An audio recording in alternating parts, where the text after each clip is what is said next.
Kasa ka hai. Yuli ko phone to kon no. Hai. Anga pa ke a the beg ne do. La ya na te. Sa do mo. Anga pa da ke anga pa ke a the beg. Inegi big farm se. Magi farm da oksu yo creo zikti. Aro da nong edo ole mo bol to us. Ni pataran hasa patan hebi manu hebu sa he te ma tam ka do gi he ni o ne me te pura me bal ni to na am ya pa ka ya Ama ni ahom mari mga taruk. Yes, nungai re he. Di rong rong mga ini. Pero sa nga nu kana china polam ani sa sing le opponent ka bang hol pin thena kam dam Apple su am chaw re. La phoi phajan na ho. Banana.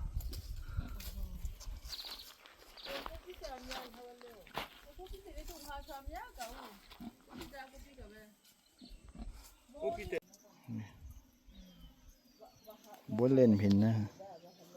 Dudu na.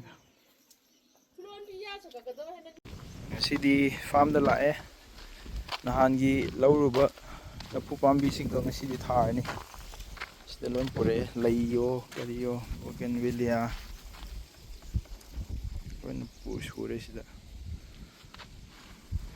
an pe bol ada bol mo dragon fruit sida so mathak rom se egi farm ne lambi kar se sida mathak sida lapu pambi loin thar ni ini oi moi gi yum sana sare sida the angur pambi grapes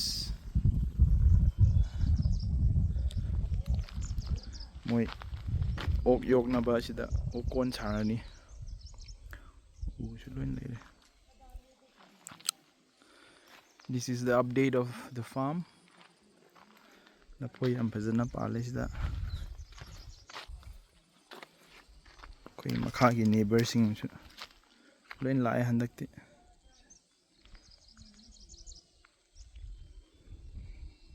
sidana farm gi gate le re ni khar chat laga sing khong se makha da handakti mi se am lakre so gi neighbor koi chu lai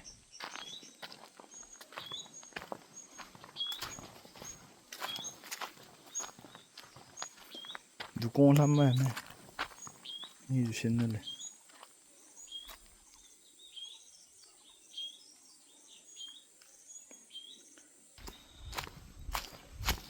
Dukong ha. This is the way to the water hole. Oh, dute da tham sa do.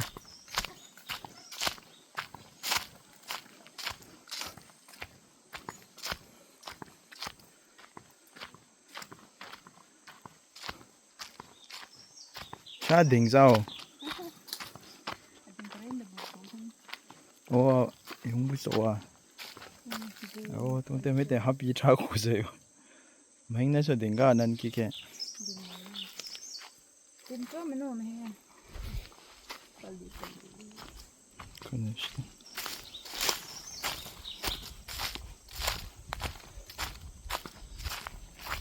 Na neighbor gi. Ye tra ki le te da mo hingwa option.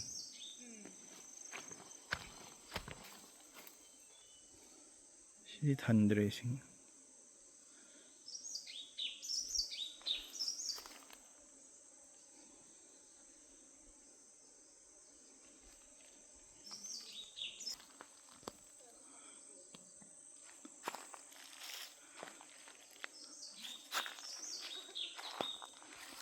Beautiful canopy of trees.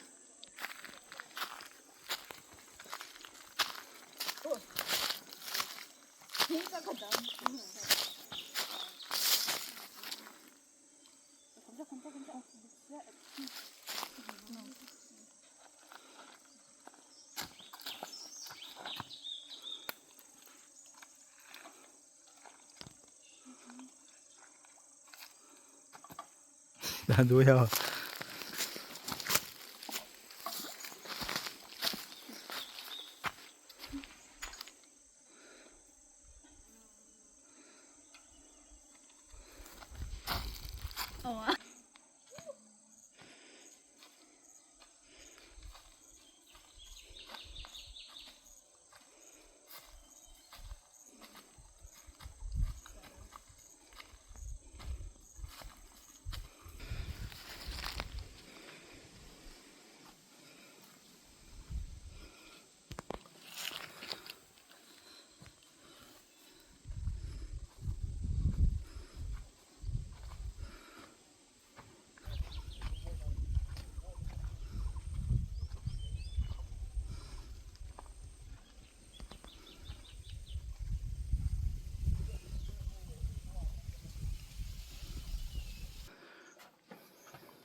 뉴스 좀 게. 인사.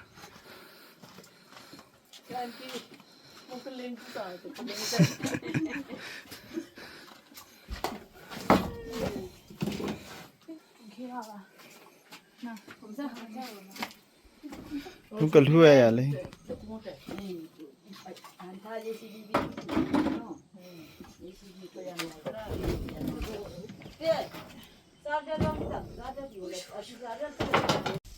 네.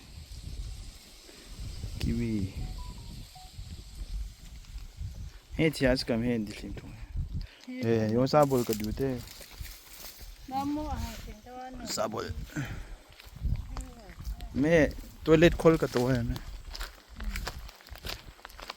शायद tyre था दादा तो मैं इरे अखेम को है तो क्या है मैं जैसे भी अंकल नो का थूरूंगा मैं अम्मा थिंग बोल है ना कब तो मैं सोमी साना ठना कर देनो अम्मा थिंग है TI 홍달 홍합에 널지 다 먹어. 모두 거. 올래. 덜덜 So guys, this is my plot. मैं तुम्हें बूझा न तुम्हें कहीं मंद ना kiwi ये वायाम ना ऐसा बोल करना दुबे रिंगती का एप्पल बोल चले का दुबे तो तुम ते खुरानो रिंगती का नमो बोल संख्या पंगम ले लोग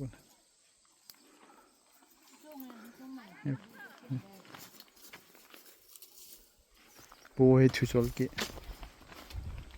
ये दिल्ली में चिले लास्क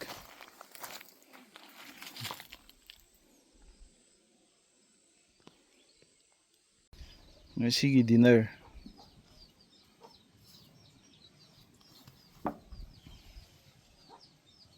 ta thong이면 시 저저버시 하나 다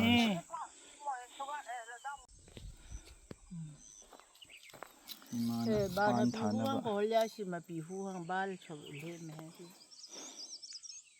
आना का नंगे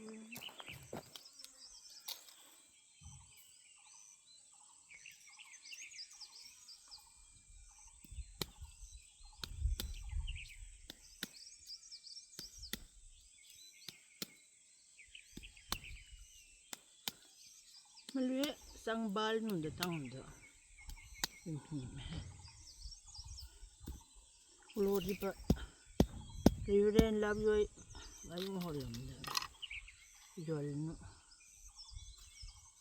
तमामा किले तो पोंपों नसाहिना छिम नसाहिना sida leire nahan larokpa lapu pambi asmaina sida thagada JCB na farm to ba haibse handak na ahan bara khangde aina tarokpa keno sidi yugo chabra chadabra JCB na tawre se lawsu sengdo hal JCB na farm to ba haibdo ꯊꯥꯔꯒꯦ ꯃꯌꯥꯝ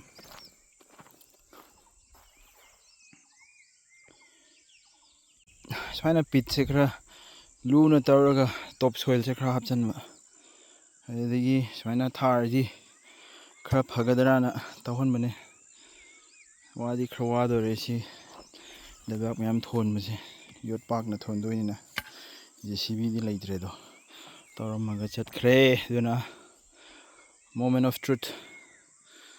Let's see how many calories I can burn. Se sumaina topa makhagi kenodi lauthokre sida top soil leiba khra momon laubase si hapchalle siordi mai root se bajan chatlani do kona chara tholak wan su side side tagi magi macha mayam tholakani duna magi space khra dum chawhan biba third si banana se awang baja tune yam wangi mai se tall variety magi kino ju mahi su yam phajai this main tharagi. There you go, one down, another around 30 more to go. Sida hen taurisna pitto khara chan tauraga akan manung se khara lauthoga top soil oina hapadi my root propagation da khara phagadrana taubani yengba tare result se. Let's see. Okay, mayam su thadoge lower kanda thagalage kintu sal mahingale shimyare se chawdi loin loire pareng pareng de loin thame yong du sule ha ta te mane te toki yodo kan hingna ja ware ware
6 more to go for this evening, and look at the sun.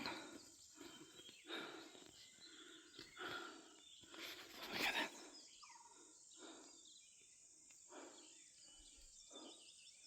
Mountains. Beautiful sunset. Sigi leibaksti yam phajadre. Se tawbuda swana nung atangay dubu try mafamje atopa tharsu kanaroi duna lapu thawsi dum try tawrage.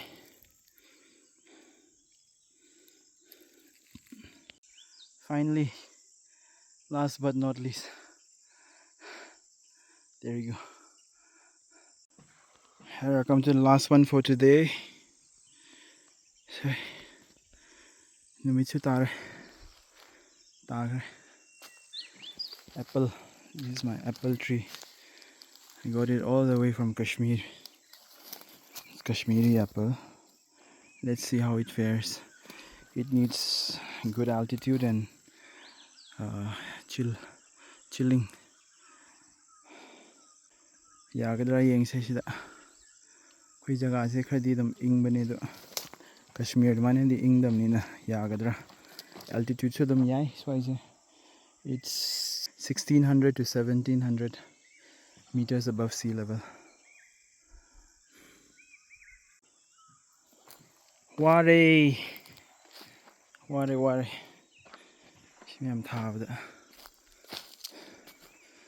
Shidi pangwade.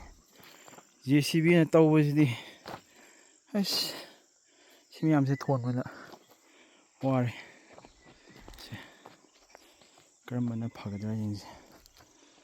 Moisidi aina yot paak na tawraga thare.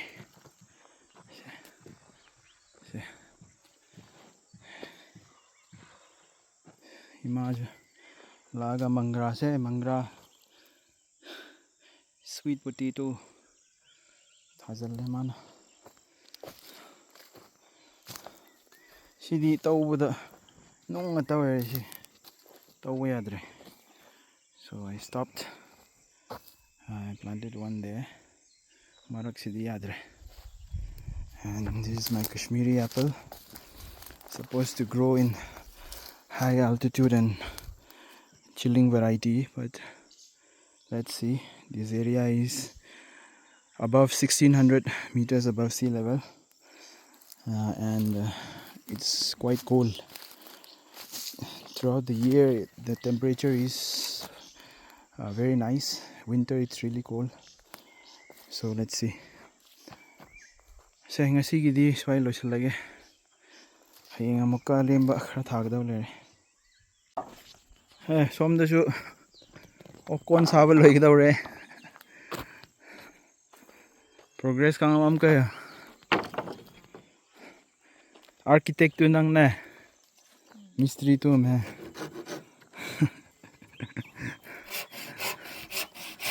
Pekal. Wawam dute pang ina pohang nam. Nata mi chado. Wako. Asle. Kanu no edo kaila. Muna ke pe ala sa kundo ni. Oh. Cow.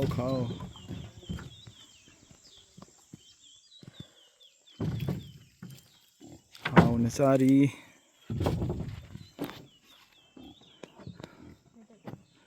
Evening in the farm.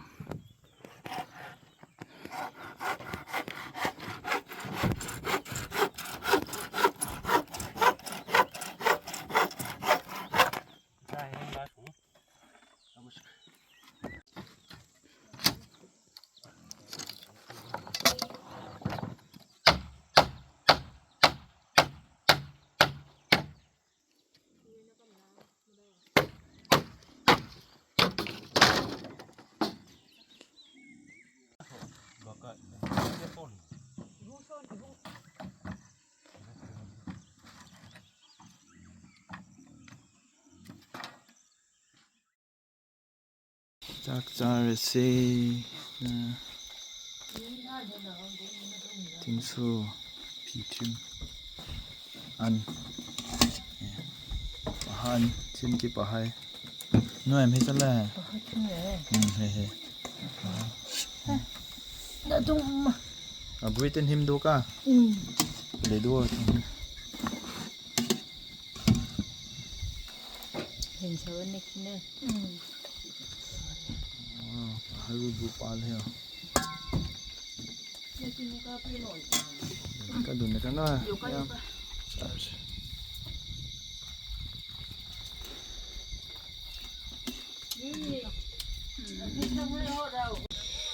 Oh, wa kol sa tu sa. Thu sa. Kol. Acha. Em xem. Wa do ya ise bo. Sleeping. Siêu busan hen tu. Sal kudo. As saka. Oh, mình nó tệ bùi lê la xuống nè. Sao hai bụi.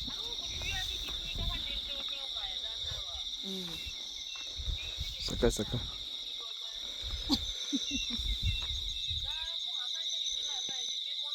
Good morning, beautiful morning here. Sun is yet to rise, but the work has started. Ngarang loy hodaba tin kupa ngasi kupani.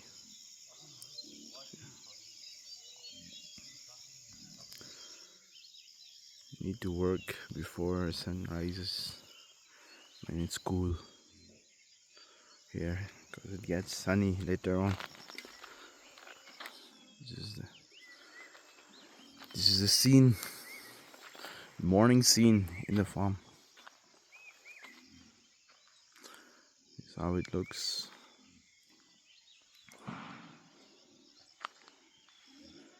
Nahan len na yai sat kiwa mayam se haro ese. This is chili plant. Loy salam bado. Tam na haro.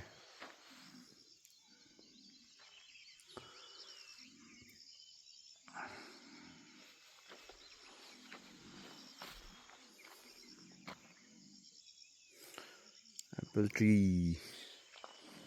Kom la sibu. Loy yen. Len lotion lamman yan lagti. Mana ka kem le hodre.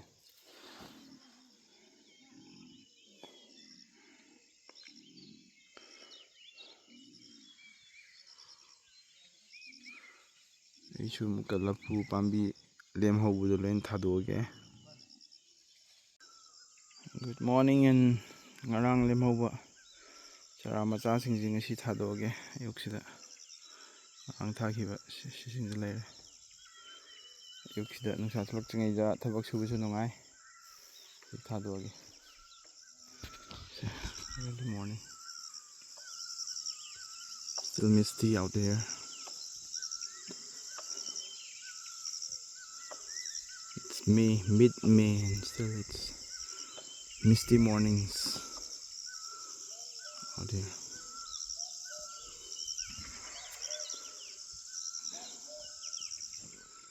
Okay, let's start work.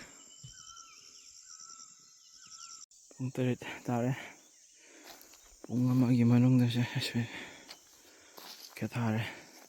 Silem haubo sina somna kanda. Tare gi macha sing siya. Hingon manakta. Sida khara jungle ni na. Khara chaw siya. Tare. Does it look good? Hopefully soon. If not next year, then the following year. We'll get some fruits. These are the big ones. Very tall variety. I left some space so that I can transplant these. And these are the shorter ones.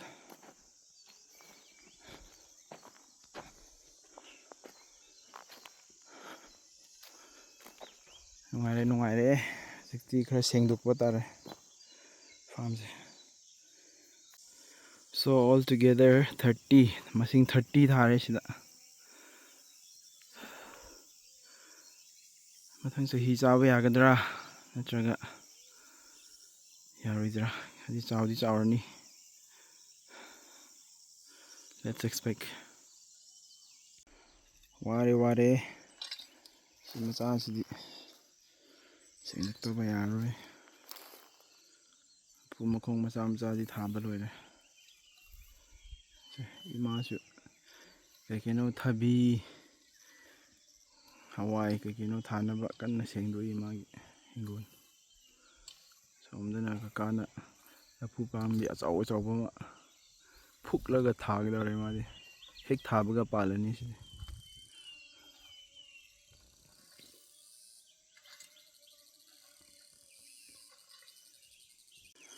Officially ꯍꯟꯗꯛꯀꯤ ꯄꯨꯔꯛꯄ ꯁꯦꯞꯂꯤꯡꯁꯤꯡ ꯊꯥꯕ ꯂꯣꯏꯔꯦ. ꯑꯩꯅ ꯎꯗ꯭ꯔꯕꯅꯤꯅ ꯃꯈꯣꯡꯁꯦ ꯄꯤꯛꯃꯟꯕꯗꯒꯤ ꯆꯍꯤ ꯀꯌꯥ ꯆꯪꯒꯗ꯭ꯔꯥ ꯈꯪꯗ꯭ꯔꯦ. ꯑꯩꯅ ꯊꯥꯔꯒ ꯊꯅꯝꯃꯒꯦ. ꯏꯃꯥꯅ ꯍꯣꯔꯦꯟ ꯁꯦꯡꯗꯣꯛꯄꯗ ꯈꯔꯗꯤ ꯁꯦꯡꯉꯅꯤ ꯍꯤꯡꯒꯣꯜꯁꯦ. ꯁꯨꯃꯥꯏꯅ ꯃꯆꯥ ꯁꯤ ꯆꯍꯤ 2-3 ꯆꯪꯒꯗ꯭ꯔꯥ. This is it. Time for lunch, guys. Bye bye. Khusora sa ke kari haba tu. Let's go. Oh, mo ke hol mol shi. Nana du ki me kher hing na ka. Mo bole to khura lol su tu. Shingti na ka hebo.